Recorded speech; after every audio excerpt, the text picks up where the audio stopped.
Jose Diego Rojas, siya po ang tagapagsalita ng Bureau of Plant Industry sa ilalim po ng Department of Agriculture. Good morning po. Sir, ano ho ba ang inyong nickname po? Diego na lang po. Ayan si Sir. Umaga din po.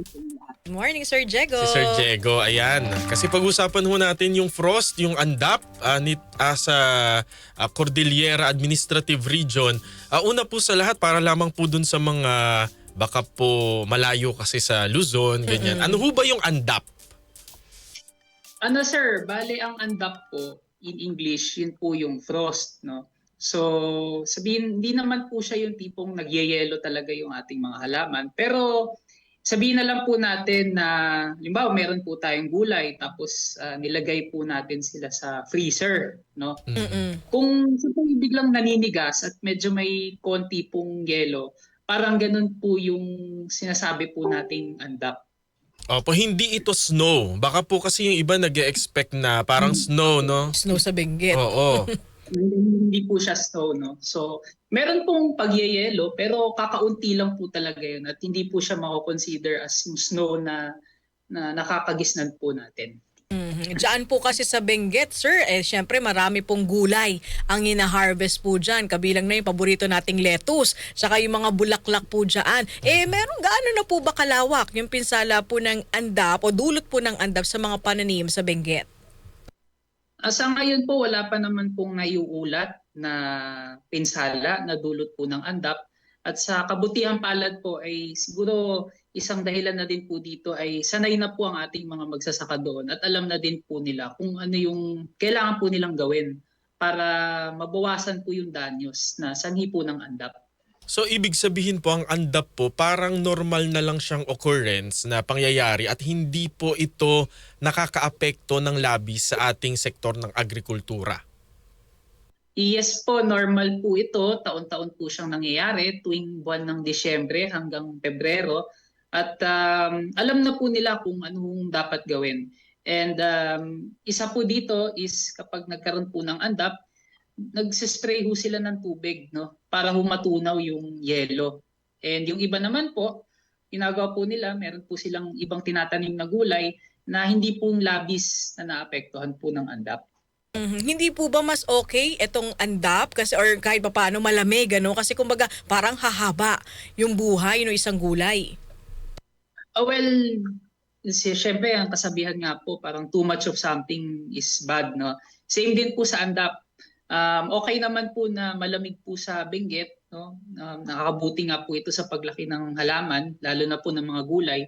Pero sa case po kasi ng ANDAP, yan na po yung labis na paglalamig. And kung hindi po ito naagapan, malaki po talagang pwede niyang pinsala sa mga gulay.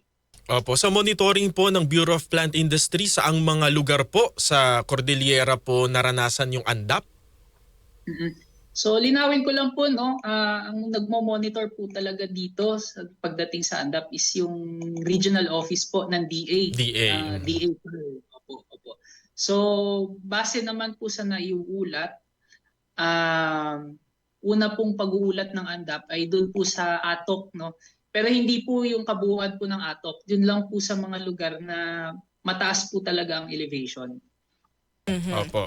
Sa inyo pong monitoring, sir, ano, especially dyan po sa Atok, Benguet na merong ganyang kaso, ano po yung pagkakaiba nung ANDAP noon sa ngayon? Ito po ba ay mas lumala? Ito po yung bunga po ba ng tinatawag na climate change?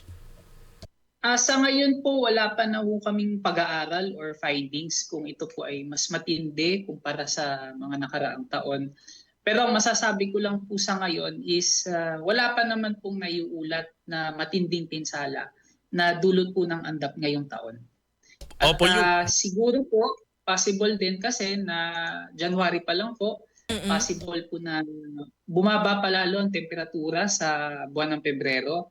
Pero yun naman po sa pag-asa, kung sakali man pong bumaba ang temperatura ay ito po ay sanhi po ng amihan. Opo. Kung gayon po, meron ba kayong ina-expect po na damages? Kasi parang based po sa ating pag-uusap, kahit po nung mga nakaraang kausap po namin ng Department of Agriculture, parang medyo kumbaga hindi tayo masyadong naalarma. Opo. Well, anything is possible naman po, no? Pero sa ngayon, as reported, wala pa naman pong, again, wala pong matinding pinsala na naidudulot pa yon sa ngayon. Possible po yon, pero again, nakasanayan na po ng ating mga magsasaka at alam na po nila yung kanilang gagawin. Pwede bang ano? Meron pong iba, no? Nagtanim po itinaon po nila yung tanim na kung saan ma-harvest po nila yung kanilang mga gulay bago pa maganap yung andap. Tapos meron din pong mga iba nagtanim po ng mga root crops tulad po ng carrots, no? Para po maiwasan yung pinsala na may dudulot ng andap. Kasi nasa ilalim naman ng lupa. Yung carrots. Opo. Yes po. Opo. Oh. Sir Jigs, pwede bang halimbawa hindi na diligan yung yung halaman na merong andap, hayaan mo na lang na matunaw ng araw? Pwede bang ganun? Well, sir, hindi din po kasi kung hahayaan po siyang, hindi po kayo makasiguro na matutunaw siya kaagad ng araw. Tapos po, so mas maganda po talaga na kapag merong andap is didiligan po siya. Although meron naman pong iba, kung hindi naman malala yung andap po sa kanilang halaman, nahayaan naman po siyang matunaw sa araw. Depende po yan sa sa situation po. Opo. Sabi nyo nga kanina, Sir Diego, base na rin sa pagtaya ng Pag-asa, baka mas lumamig pa sa buwan ng Pebrero. Pero sa kasakali, meron po ba tayo nagkahandang ayuda o intervention po ang ating pamahalaan? Well, sa ngayon, hindi ko masasagot, no? Again, kung meron man pong mga ayuda, mas makakasagot po dyan yung aming regional office sa DA-CAR. Hindi po siya BPI, pero within the DA Mother Agency. So, yung assistance po na may re-render, maaari po ninyong makuha sa LGU or sa DA Regional Office po sa CAR. At ang abiso na lang po is, syempre, i-monitor po natin ang ating panahon. Umantabay po tayo sa updates po ni Pag-asa kung lalamig po or iinit sa mga susunod na araw. At mapumonsulta po tayo sa ating mga municipal agriculturists na mas nakakaalam po sa sitwasyon sa kanilang mga lugar. Opo. And with that, Sir Diego, maraming salamat Thank you po so sa inyong much. panahon. Mag-iingat po kayo. Mag-ingat po din po kayo at maraming salamat. Mabuhay po kayong lahat. Happy New Year! Happy New Year din, sir. Ayan po si Sir Jose Diego Rojas po. Parang bata pa si Sir